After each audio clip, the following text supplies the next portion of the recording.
بسم الله الرحمن الرحيم.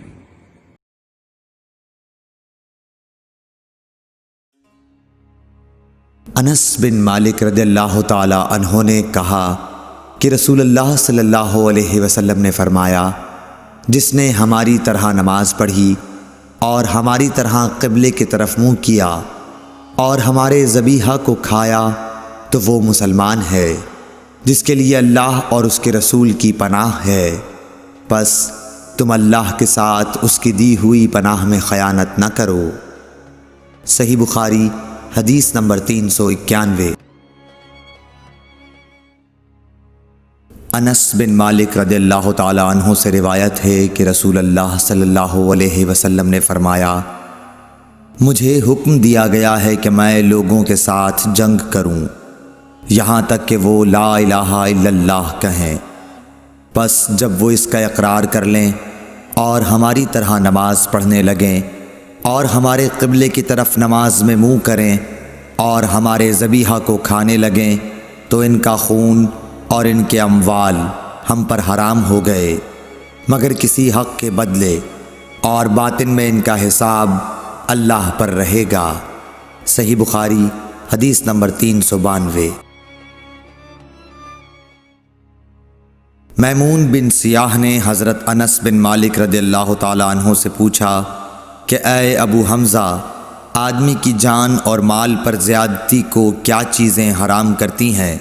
تو انہوں نے فرمایا کہ جس نے گواہی دی کہ اللہ کے سوا کوئی معبود نہیں اور ہمارے قبلے کی طرف منہ کیا اور ہماری نماز کی طرح نماز پڑھی اور ہمارے ذبیحہ کو کھایا تو وہ مسلمان ہے، پھر اس کے وہی حقوق ہیں جو عام مسلمانوں کے ہیں، اور اس کی وہی ذمہ داریاں ہیں جو عام مسلمانوں پر ہیں۔ اور ابن ابی مریم نے کہا، ہمیں یحییٰ بن ایوب نے خبر دی، انہوں نے کہا ہم سے حمید نے حدیث بیان کی، انہوں نے کہا ہم سے انس بن مالک رضی اللہ عنہ نے نبی کریم صلی اللہ علیہ وسلم سے نقل کر کے حدیث بیان کی۔ صحیح بخاری حدیث نمبر 393۔ ابو ایوب انصاری رضی اللہ تعالی عنہ سے روایت ہے کہ رسول اللہ صلی اللہ علیہ وسلم نے فرمایا، جب تم قضائے حاجت کے لیے جاؤ تو اس وقت نہ قبلے کی طرف منہ کرو اور نہ پیٹھ کرو، بلکہ مشرق یا مغرب کی طرف اس وقت اپنا منہ کر لیا کرو۔ ابو ایوب نے فرمایا کہ ہم جب شام میں آئے تو یہاں کے بیت الخلاء قبلہ رخ بنے ہوئے تھے، جب ہم قضائے حاجت کے لیے جاتے تو ہم مڑ جاتے اور اللہ عز و جل سے استغفار کرتے تھے۔ اور ظاہری نے عطا سے اس حدیث کو اسی طرح روایت کیا۔ اس میں یوں ہے کہ عطا نے کہا، میں نے ابو ایوب سے سنا، انہوں نے اسی طرح حضرت صلی اللہ علیہ وسلم سے سنا۔ صحیح بخاری حدیث نمبر 394۔ عمر بن دینار نے کہا، ہم نے عبداللہ بن عمر رضی اللہ تعالی عنہ سے ایک ایسے شخص کے بارے میں پوچھا جس نے بیت اللہ کا طواف عمرے کے لیے کیا لیکن صفا اور مروہ کی سعی نہیں کی، کیا ایسا شخص بیت اللہ کے طواف کے بعد اپنی بیوی سے صحبت کر سکتا ہے؟ آپ نے جواب دیا کہ نبی کریم صلی اللہ علیہ وسلم تشریف لائے، آپ نے 7 مرتبہ بیت اللہ کا طواف کیا اور مقام ابراہیم کے پاس 2 رکعت نماز پڑھی، پھر صفا اور مروہ کی سعی کی، اور تمہارے لیے نبی کریم صلی اللہ علیہ وسلم کی زندگی بہترین نمونہ ہے۔ صحیح بخاری حدیث نمبر 395۔ عمر بن دینار نے کہا، ہم نے جابر بن عبداللہ سے بھی یہ مسئلہ پوچھا تو آپ نے بھی یہی فرمایا کہ وہ بیوی کے قریب بھی اس وقت تک نہ جائے جب تک صفا اور مروہ کی سعی نہ کر لے۔ صحیح بخاری حدیث نمبر 396۔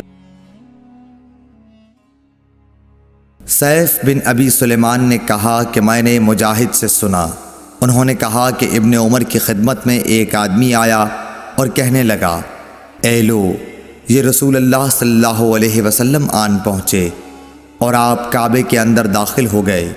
ابن عمر نے کہا کہ میں جب آیا تو نبی کریم صلی اللہ علیہ وسلم کعبے سے نکل چکے تھے میں نے دیکھا کہ بلال دونوں دروازوں کے سامنے کھڑے ہیں۔ میں نے بلال سے پوچھا کہ کیا نبی کریم صلی اللہ علیہ وسلم نے کعبے کے اندر نماز پڑھی ہے؟ انہوں نے کہا کہ ہاں، 2 رکعت ان 2 ستونوں کے درمیان پڑھی تھی جو کعبے میں داخل ہوتے وقت بائیں طرف واقع ہیں۔ پھر جب باہر تشریف لائے تو کعبے کے سامنے 2 رکعت نماز ادا فرمائی۔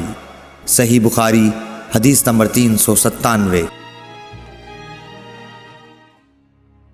عطا بن ابی رباح نے کہا کہ میں نے ابن عباس رضی اللہ تعالیٰ عنہ سے سنا کہ جب نبی کریم صلی اللہ علیہ وسلم کعبے کے اندر تشریف لے گئے تو اس کے چاروں کونوں میں آپ نے دعا کی اور نماز پڑھی۔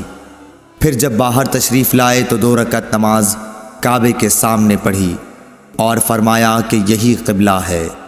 صحیح بخاری حدیث نمبر 398۔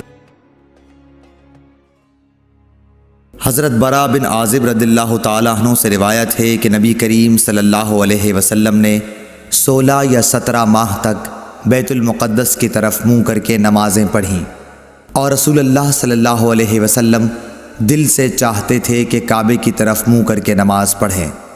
آخر اللہ تعالیٰ نے یہ آیت نازل فرمائی، ہم آپ کا آسمان کی طرف بار بار چہرہ اٹھانا دیکھتے ہیں۔ پھر آپ نے کعبے کی طرف منہ کر لیا، اور احمقوں نے جو یہودی تھے کہنا شروع کیا کہ انہیں اگلے قبلے سے کس چیز نے پھیر دیا۔ آپ فرما دیجئے کہ اللہ ہی کی ملکیت ہے مشرق اور مغرب، اللہ جس کو چاہتا ہے سیدھے راستے کی ہدایت کر دیتا ہے۔ جب قبلہ بدلا تو ایک شخص نے نبی کریم صلی اللہ علیہ وسلم کے ساتھ نماز پڑھی، پھر نماز کے بعد وہ چلا اور انصار کی ایک جماعت پر اس کا گزر ہوا جو عصر کی نماز بیت المقدس کی طرف منہ کر کے پڑھ رہے تھے۔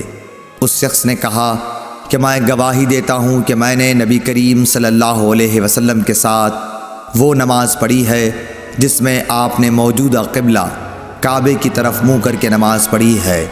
پھر وہ جماعت نماز کی حالت میں ہی مڑ گئی اور کعبے کی طرف منہ کر لیا۔ صحیح بخاری حدیث نمبر 399۔ جابر بن عبداللہ نے فرمایا کہ نبی کریم صلی اللہ علیہ وسلم اپنی سواری پر خواہ اس کا رخ کسی طرف ہو نفل نماز پڑھتے تھے، لیکن جب فرض نماز پڑھنا چاہتے تو سواری سے اتر جاتے اور قبلے کی طرف منہ کر کے نماز پڑھتے۔ صحیح بخاری حدیث نمبر 400۔